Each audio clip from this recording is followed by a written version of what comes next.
Good morning সবাইকে। আজকে নতুন বছরের শুভ সূচনা হলো। আর আমার মতো মিডল ক্লাস ঘরের প্রত্যেকটা ছেলেরই একটাই স্বপ্ন থাকে যে নিজেকে কি করে এস্টাবলিশ করব, যেহেতু মাথায় অনেক বড় বড় দায়িত্ব থাকে। যাই হোক, এত গম্ভীর কথা না বলাই ভালো। আমারও স্বপ্ন ছিল একদিন নিজের একটা কার হবে। যদিও নিজের ইনকামে নিজের পছন্দের বাইক আগেই কিনেছি, তবে ইচ্ছে ছিল একদিন একটা কার নেব, সেটা সেকেন্ড হ্যান্ডই হোক না কেন। তাই একটা সুযোগ হতেই নিয়ে ফেললাম মিস্টার রতন টাটাজির সেই স্বপ্নের ন্যানো। এই গাড়ি কিন্তু তিনি মধ্যবিত্ত ঘরের মানুষের কথা ভেবেই বানিয়েছিলেন।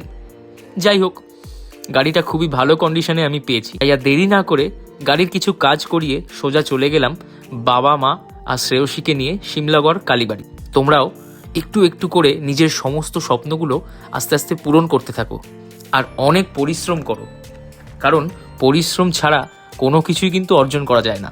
তাই সবাই সুস্থ থেকো, ভালো থেকো। জয় হিন্দ।